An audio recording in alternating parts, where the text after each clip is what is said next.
1987, John Carpenter woke up The Prince of Darkness. The US production with an R rating had a budget of $3 million and made it in America almost 5 times back. It was a moderate success but got bad reviews, which became with the years a bit better. It is the second part of Carpenter's apocalyptic trilogy, which began in 1982 with The Thing and ended with In the Mouth of Madness in 1994. An old priest dies and leaves a box with a key to a secret vault below a church.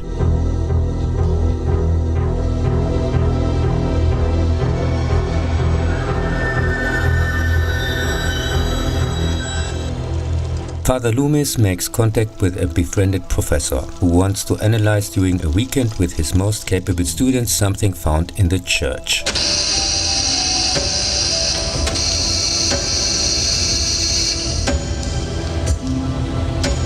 This calls for supernatural powers to turn the church into a death trap. Director John Carpenter used in his 12th movie some actors from previous projects to lower the costs. Don't tell anybody this. I can't get out. For the first time he works with Gary B. Kibbe, who will shoot 7 other Carpenter movies after this one. As a result of the box office failure of Big Trouble in Little China, he worked this time without a big studio, just with a fraction of the usual budget, but had the complete creative control. The scenes with the mirror were probably the most dangerous ones, as the impressive effect was achieved with a container full of mercury. The cult soundtrack from the experienced team Carpenter Howard contains a usual gloomy score and is very memorable.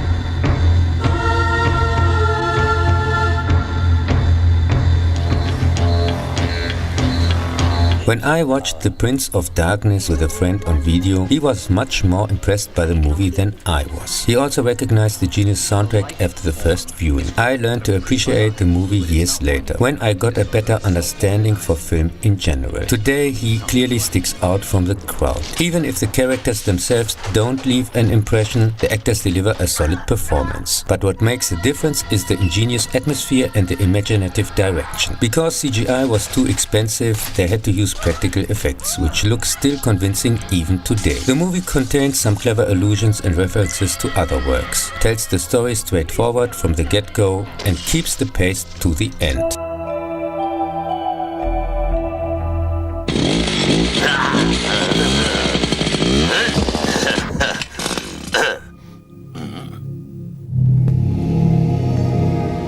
From John Carpenter.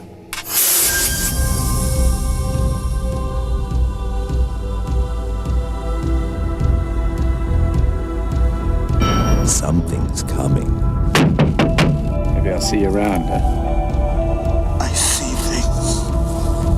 I think maybe I can help you. In 1993, the TV anthology movie Body Bags appears. The 3 episodes, the first and second by Carpenter and the third by Tobe Hooper, are connected by a framework in which Carpenter plays a corpse and presents the movies humorously, similar to the Crypt Keeper from Tales from the Crypt. For the soundtrack he worked with Jim Lang, who will later also work on In the Mouth of Madness. In the first episode, a mass murderer in a small town haunts a gas station where a new employee has just started work. In the next episode, a man wants to restore his hair to its former glory and tries a new growth formula. The hair continues to grow and eventually becomes unbearably long. In Tobe Hooper's contribution, someone unwittingly receives a new eye from a mass murderer whose pathological characteristics are of course transferred to the recipient. The scenes with Carpenter are okay, but the episodes themselves are uninspired and neither scary nor funny. However, the cast of cameos by horror cult directors is noteworthy, like B-movie legend, including the Edgar Allan Poe adaptations, Roger Corman, Chainsaw Massacre, Poltergeist, Lifehouse director Tobe Hooper, Evil Dead, Darkman, Sam Raimi, and Last House on the Left, Swamp Thing, and Nightmare on Elm Street, Scream, Wes Craven. Maybe I'll see you around.